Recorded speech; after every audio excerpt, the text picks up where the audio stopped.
அனைவருக்கும் வணக்கம். அம்மா நல்லா இருக்கிறேன். பிள்ளைங்கள்லாம் எப்படி இருக்கிறீங்க? நேற்று அம்மா வந்து தீபாவளி நோன்பு எடுத்தாச்சு. இன்னைக்கு வந்து 21 காய்கறிங்க போட்டு சாம்பார் வச்சு நம்ம சாமிக்கு கும்பிட்டுட்டு அந்த நோன்பு சட்டிக்கு கும்பிட்டுட்டு விரதத்தை முடிக்கணும். நம்ம சாம்பார் வைக்கலாம். எப்படி வைக்கிறேன்னு பார்க்குறீங்களா? வாங்க.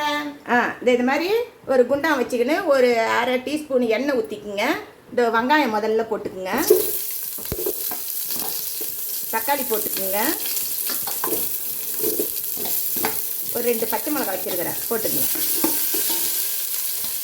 இதை நம்ம அரிஞ்சு வச்சுருந்தோம் தெரியுங்களா? எல்லா காய்கறிகளும் ஒன்று ஒன்று எல்லாத்தையும் போட்டுக்குங்க. கத்திரிக்காய், வாழைப்பூ, வாழைத்தண்டு, சுண்டைக்காய் எல்லாம் தண்ணியில் போட்டுருக்குறேன். சில காய்கறிகளை தண்ணியில் போட்டுக்குங்க. அதை அள்ளி போட்டுக்குங்க. அங்கே 2 விதக்கு வதக்கிட்டு ஒரு அரை டீஸ்பூன் கார மிளகாத்தூள், ஒரு 1/4 டீஸ்பூன் மஞ்சள்தூள், கொஞ்சோண்டு உப்பு போட்டுக்குங்க. ஒரு 2 கிளாஸ் தண்ணி ஊற்றி காய் வேகட்டும். 3/4 காய்கறிங்க வெந்த உடனே தோரம்பருப்பு வந்து இந்த மாதிரி குழன்னு இல்லாத கொஞ்சம் நொரன்னு ஒரு குக்கரில் அவிச்சி கடைஞ்சி வச்சுக்கோங்க. இப்போ பருப்பு வைக்கும் போதே நான் என்ன பண்ணிட்டேன், கொஞ்சோண்டு சீரகம், பூண்டு, பெருங்காயம் போட்டு தான் வேக வச்சுருக்கிறேன் பருப்பு. நீங்கள் எப்பயும் சாம்பாருக்கு வேக வைக்கிற மாதிரி வேக வச்சுக்கோங்க. இதில் வந்து இந்த காயில் வந்து வெண்டைக்காய் இருந்தது.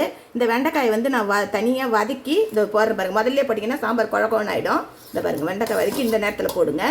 ஒரு துண்டு வந்து பிரண்டை இருந்தது, அதை நான் எண்ணெயில் வறுக்குது பாருங்கள். ஒரு துண்டு பிரண்டை எண்ணெயில் வதக்கி இப்போ போட்டுடுறேன். மாங்காய் இருக்குது பாருங்கள், மாங்காயும் இப்போ தான் போடுறேன்.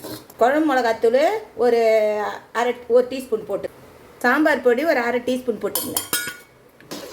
இந்த மாதிரி கொதிக்கும் போது கொஞ்சோண்டு அவுத்திக்கீரை இருக்கும், அதில் அதையும் போட்டுங்க. அவுத்திக்கீரை இறக்க கொஞ்சம் நேரத்துக்கு முன்னாடி கொஞ்சோண்டு புளி கரைச்சலை கொட்டிங்க. இது பாருங்கள், இந்த 21 காய்கறிகளும் நாங்கள் ஒன்று ஒன்றா தேடிக்கிட்டுலாம் இருக்க மாட்டோம். பாண்டியில் நெல்லித்தோப்பில் கூறு 30 ரூபான்னு விற்கும். அதில் எல்லாமே 21 காய்கறிங்க போட்டு விற்கும்.